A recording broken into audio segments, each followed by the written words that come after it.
Hey YouTube, it's Jordan Peer, aka JP Dillon. Today we hit our 500th subscriber today, so I thank you for that. Thank you for watching the videos, and as a treat, I wanted to show you guys something really cool that we're going to work on today. This is a 1970 Teac Model 4010s.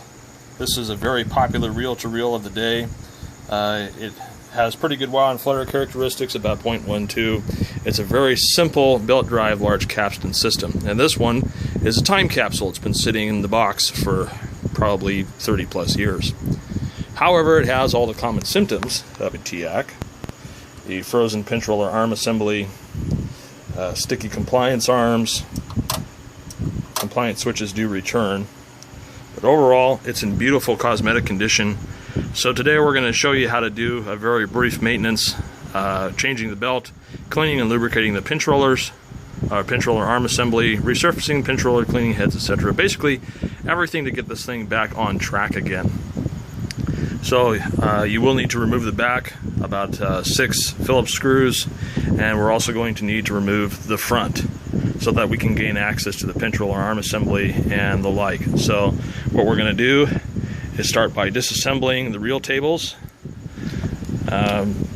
obviously taking the stoppers off, reel adjusting pads and the like. And these are kind of stuck on here, so I'm going to use both hands and pause the video momentarily to disassemble it. But in short, there are 3 screws per reel table. Take those off, 2 screws behind them for the faceplate, 4 screws along here. Take the head cover off, and we'll just kind of walk through it step by step. So here we go.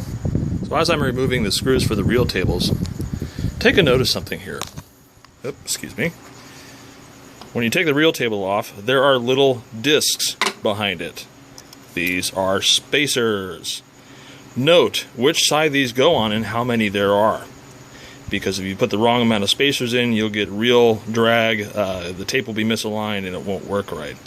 So since no one's going to see them, I usually just take a Sharpie and write R on each one that I pull off of the right side, each one that I pull off of the left side, etc. So we're going to continue taking the front of the set apart, and I'll make notes as I go along. Alright, so we got that apart and all the screws out. This screw here, do not remove. The reason why is it is holding in the bracket that's part of the compliance arm, which I freed up a little bit here. So to get the rest of it off, simply grab the pinch roller, pull it off, unscrew the capstan bearing cover here. As you can see, inside of the capstan bearing, or the front bearing anyway, it's as dry as a bone, so we'll be cleaning and lubricating that.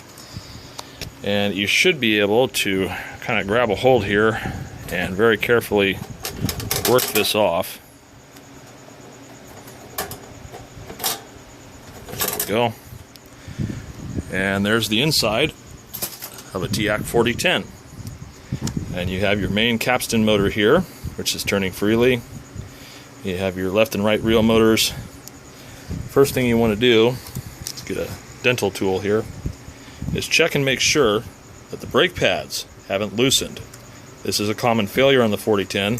The brake pads will break loose from the straps, and you'll go to brake, the brake pads will fly off and you'll snap your tape. So make sure that that's loosened there. And the main proponent of a failure, of course, is the pinch roller arm assembly, which is this bearing right here, which seizes up tight. And I'll show you how to deal with that in just a moment. This is your auto reverse sensor here. When the metal strip runs over this, it obviously makes a connection which fires a relay, then reversing the direction of the motor and switching to the other heads. This rubber thing commonly falls off like that, so hold on to it. You'll need it later. It just keeps the buttons and stuff aligned for when you put the faceplate back on. This spring wears out, causing this not to reset properly, but this one doesn't have the symptom yet. If you'd like, you can change the little lamp out while you're in here. I believe it's nothing special, just a little 6-volt lamp like an 1847. So the next thing that we're going to do is we're going to remove the screws that hold the backing plate on for the pinch roller arm assembly. And it appears that I'm going to need both hands for this, so let's pause. Alright, so now that we got that off, here's another common thing you see. The belt decomposes and it turns into kind of a disgusting looking goo. you're going to have to very carefully peel that off and clean the residue. I'll usually take an X-Acto to peel it off, and then I'll clean the remains with alcohol so that it's spotless. We're obviously going to need to do the same thing about the motor, but first and foremost we need to pull this assembly loose so that we can get to the pinch roller arm bearing down here, which is the main reason why it's froze up. A lot of people try to force these and they'll break the little shaft that is swaged into the metal back here. That's not a good thing.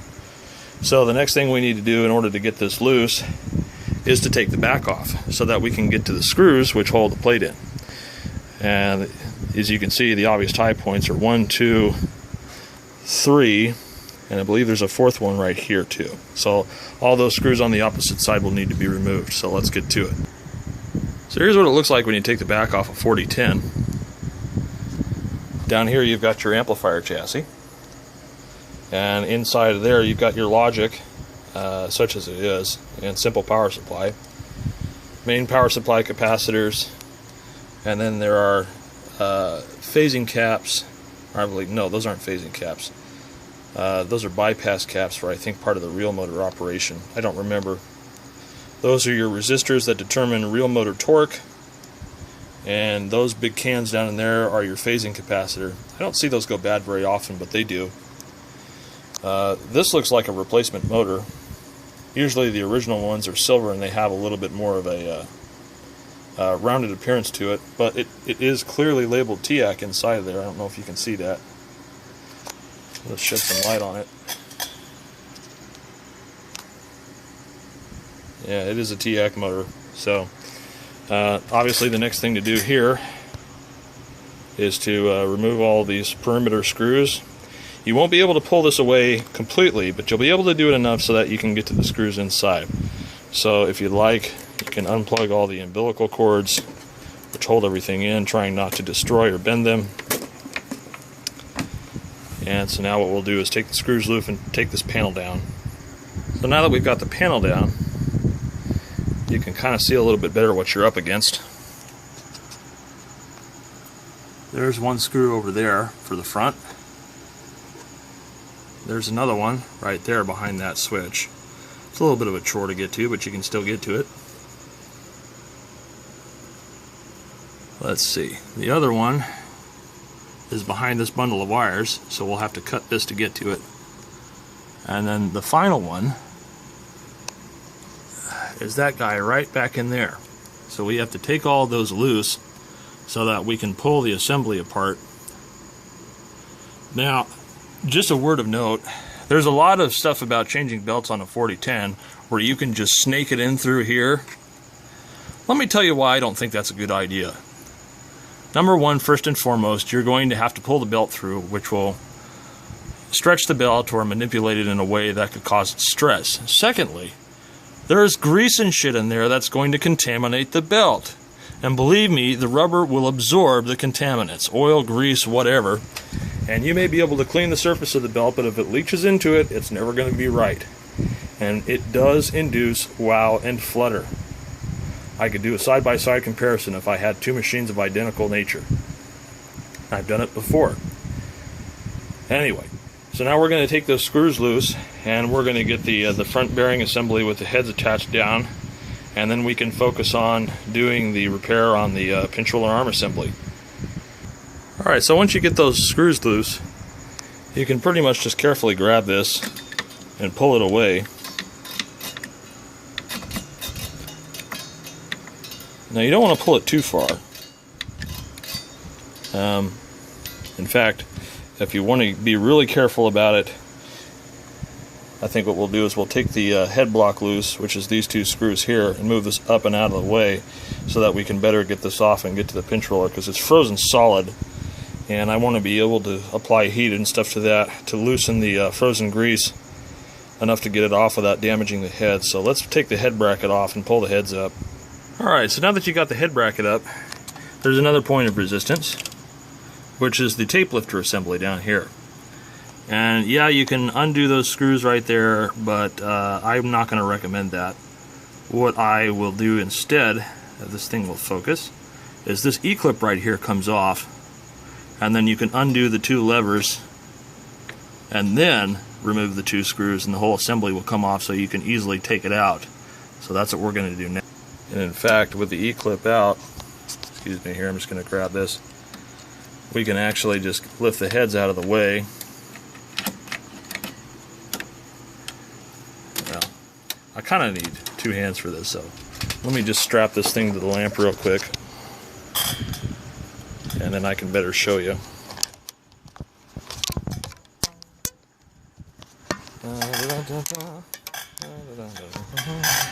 Okay. This is always fun. I don't have a tripod, so. Okay, so now that I've got both hands available to me,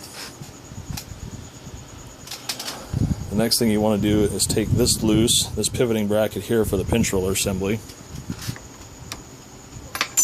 which just comes off when you loosen it. And then you should be able to work it up and over the pinch roller arm assembly. Now, if you want full control, you should take off the sensor here, which we'll need to do since we need to work at this. Magnetic tools help. So now you see we've got the entire capstan assembly off so that we can better clean the garbage off and clean and lube that, which you will want to do, trust me. And really how to get the shaft out is use the 2 Allen keys to remove the flywheel from the shaft. Note that position, take a machinist rule and measure how many millimeters from the deck to the top, because that's crucial for run out. I'm not going to show you that, that's just pretty self-explanatory. Make sure that the tape lifter arm assemblies move freely, which they do here. So now we're going to focus on this guy, which is still, again, utterly frozen. That's the main failure mode. And don't try to use penetrating lube. Penetrating lube takes forever. You got to let it sit overnight. It gets everything all oily and nasty. The thing that works best is heat, actually. So the next thing you need to do is relieve this spring, which pulls the pinch roller down. And so now you've got nothing impeding you. Take the E-clip off here, and a little fiber washer, just set that aside. And I'm going to go grab the heat gun. Alright, so I recommend the heat gun of the 1200 watt kind. This is the Harbor Freight Special, nothing fancy. And a pair of channel locks so that you can grab onto the pinch roller assembly and work it as you're heating it up. You don't want to use your hands, this thing is going to get hot as snot. So let's turn the heat gun on and let's start working it. And if there's any belt residue, you may wish to just kind of slough it aside so that it doesn't melt back onto the metal. It's going to take a while. We're going to do this in real time so you can see how it's done. Heating the bearing up makes the hardened grease soft temporarily so you can pull it off.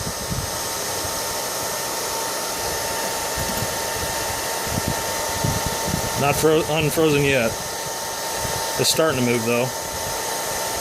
Don't twist, because if the swaging's loose back here, you'll get this all loose and sloppy and it won't work right. So just grab a hold of it and pull. And when the bearing gets hot enough and the grease gets soft enough, it'll just come off.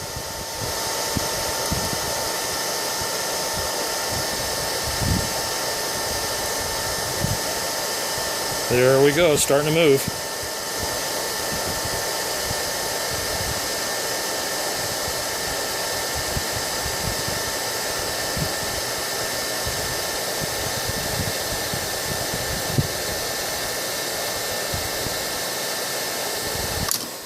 Alright, it's off of there. So we're just going to put this on the ground, on the cement, while it cools. And let me grab the phone again. And you can see what the grease turns into. It turns into this nasty, hard, powdery looking stuff. So you're going to want to take your alcohol and clean all that off, both on there and on the opposing bearing. That's part of the lifter assembly. So we're going to do that, and then while we're at it, if anything here needs to be lubricated, that's pretty smooth moving. That bearing there sometimes gets sticky, and it's a little sticky. We're going to clean and lube that too, and then put that back together. By then the pinch roller arm bearing should have been cooled down, and then we can get the surfaces cleaned and relubricated on those, and then stick that back in there. Okay, so now that we got those surfaces cleaned up and the tape lifter arm assembly relubricated, I'm going to take an oiler, just kind of drench this in oil, and do the same for the opposing piece. Just get it all up in there. Slide this back on. Ooh, still a little sticky.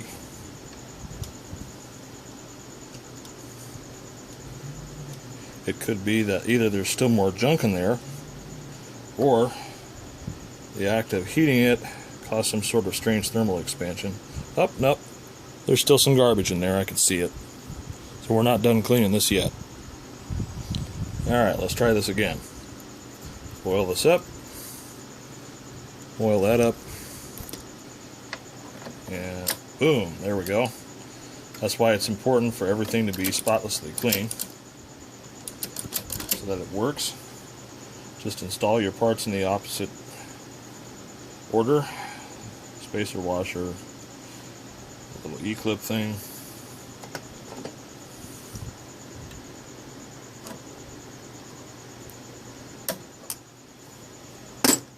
Then reinstall your return spring.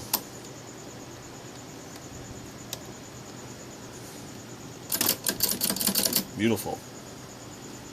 So now we'll put this aside momentarily and we'll focus on the capstan. Alright, so the best way to deal with this is an X-Acto knife, and we're just going to run it along here to get the belt goo loose. Dump it on the paper towel there. This is an easy one. Some of these just turns to tar and you need to really aggressively clean it. We're actually quite lucky that this one's so simple. And we're going to get our alcohol and a Q-tip and just go over the flywheel and clean the remaining belt junk off.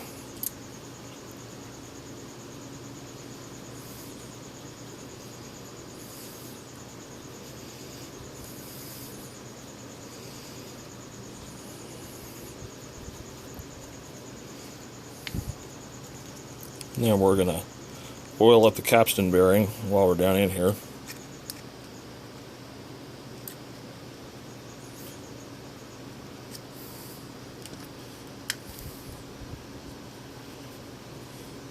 And if you'd like, you can clean the capstan shaft while you got it apart.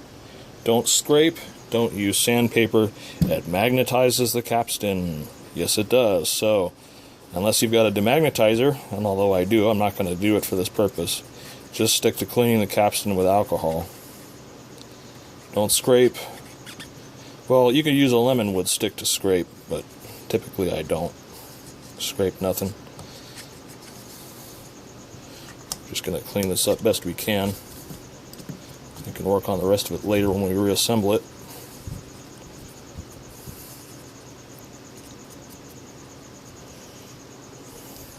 Use your fingernail if you want to. This one's pretty dirty. Probably will end up busting out the lemon wood stick. Alright, so we're going to clean the junk off the motor flywheel and then proceed with reassembly. I apologize that you can't see this as well as you could the flywheel.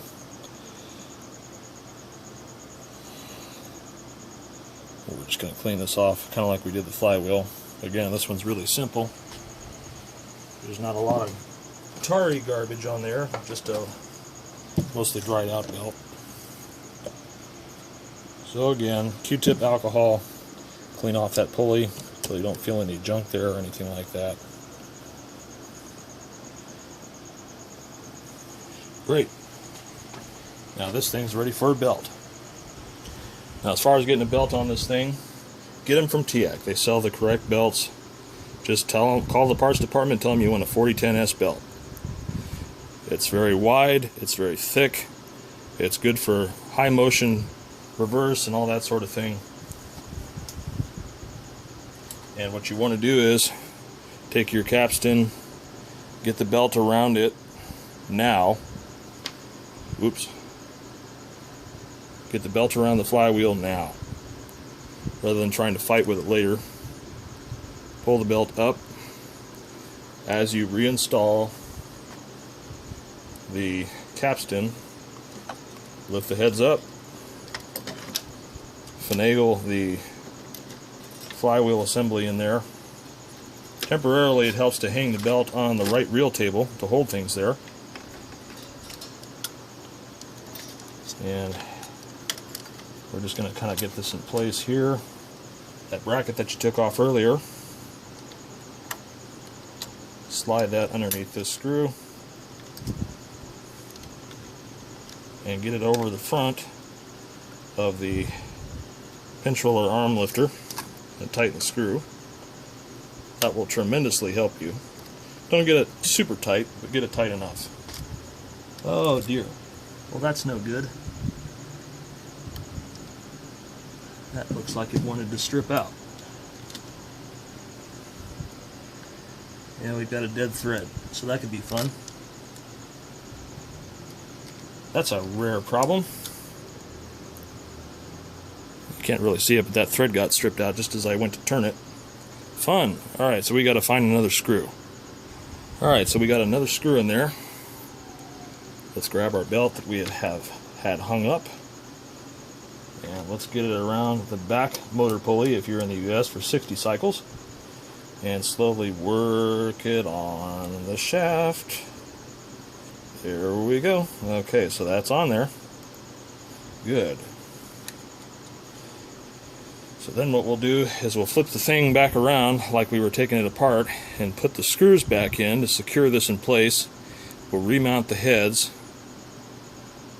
and we'll go from there. Alright, so we got our screws in and everything secured. While you're in here, take some keg deoxit and hose these switches and controls back here.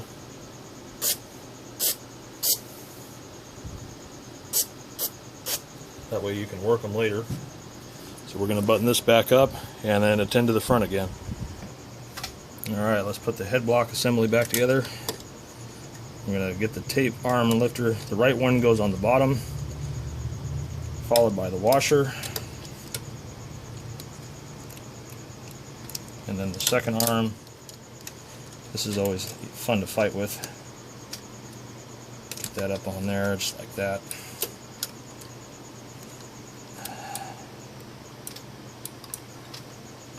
You have to fight it a little bit. There we go.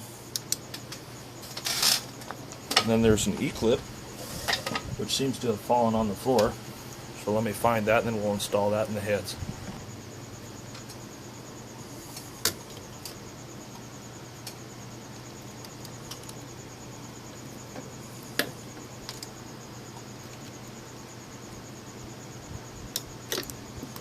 Okay, that's in there.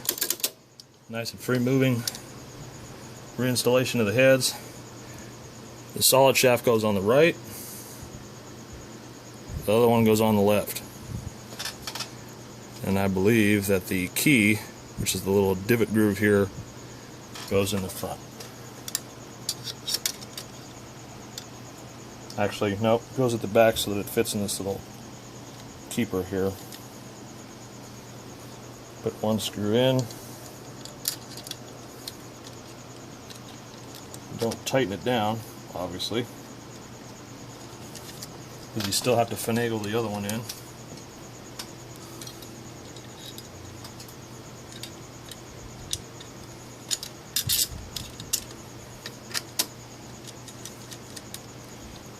All right.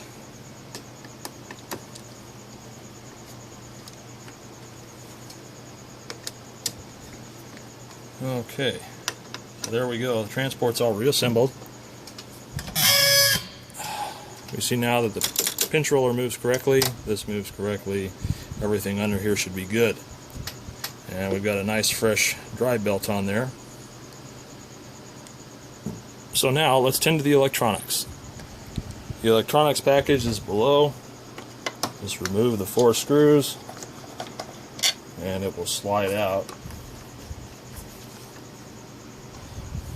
Alright, let's take the top screws off. Someone can kind of fight me. Alright, top off. There's your electronics package. Just grab the phone here. And so what we're going to do is just deaux all these switches and controls. That should be straightforward. Not much to them. Do that and then we'll put the thing back together. And before we reassemble, we'll give it a final test. Before we get everything back together, we got to clean and lube this pinch roller, which is dry as a bone. So pulling it off, there's an E-clip on the back. Take that off. Separate the shafts. Get your alcohol and clean off the old gunk.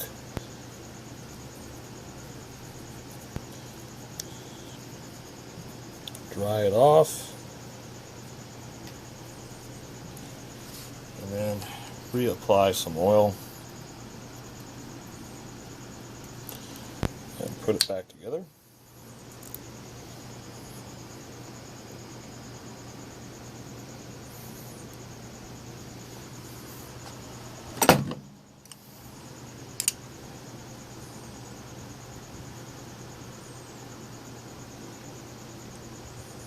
Assuming we can get it back together.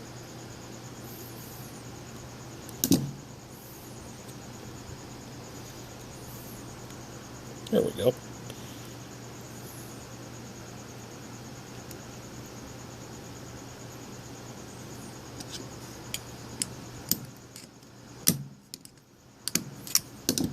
Okay. Happy pinch roller. Awesome. Let's put this sucker back together. Don't forget to put your little backing plate on for the compliance arm. Otherwise what will happen is when you go to press play and there's nothing to stop the compliance arm from flying up, it will smash into the pinch roller assembly. So we're going to put this on. I'm using new screws because the old ones had rounded off heads.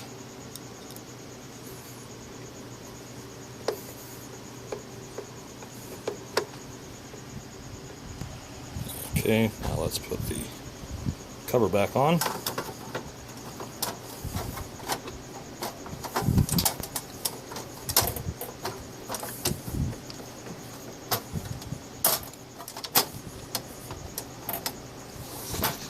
Somehow you always have to fight this one.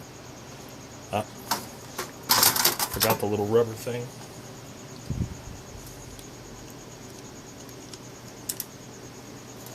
Now we can put the cover back on. Keeps the dust and dirt out and keeps the buttons aligned.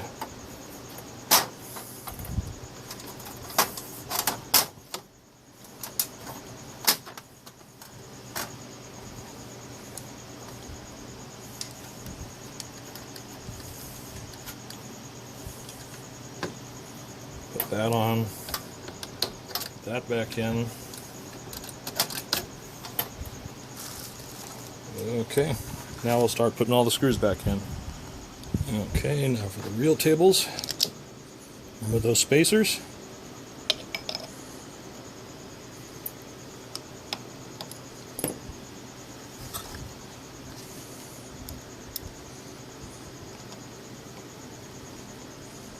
Just as a note, anything that you're using to put hardware into that will be handling tape should be demagnetized. That way you don't end up magnetizing your tapes. Wouldn't be a good thing.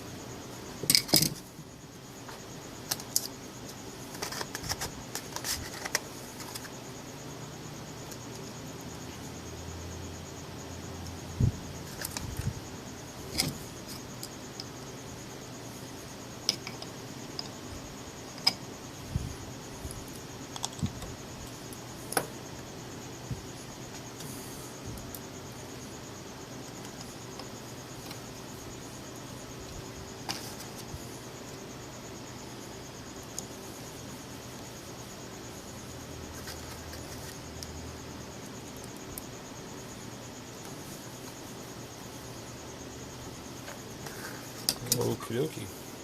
I'm going to assume that you've already cleaned the heads, so I'm not going to go through that.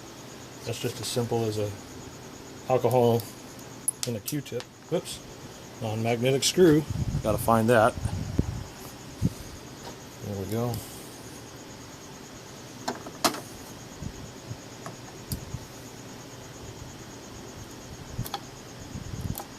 Unless somebody's messed with the head alignment, don't. If this is your machine that you recorded a bunch of tapes on, messing with the alignment will mean that the tapes don't play back right. Or if there's a severe head wear and there's a gap, realigning it will cause the tape to jump out of the gap, which means, again, you'll drop out and it won't sound very good. So there you go. Everything moves nice and smoothly. Got everything freed up. Let's throw a tape on it. Okay, so his reel stoppers were trash, so we're just going to have to set it on its butt. But let's see if all of our hard-earned effort was worth it.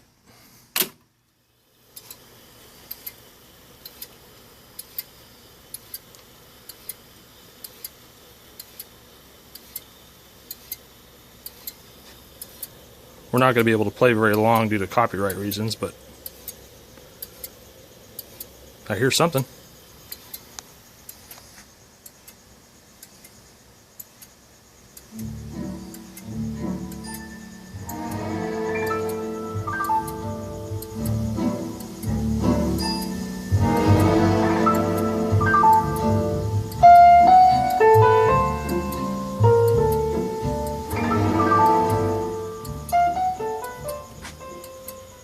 Very cool. Sounds clean and clear in both channels.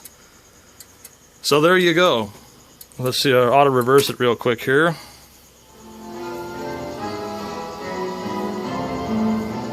Excellent. So this is working great.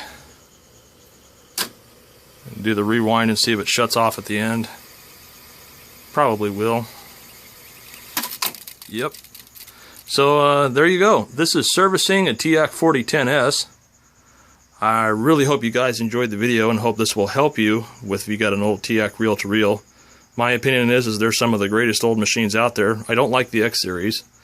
The older A series just works better and is easier to repair, and there's not so much electronics involved. So again, hope this was useful to you. Thanks for watching, and thanks for 500 subscribers. More videos to come soon.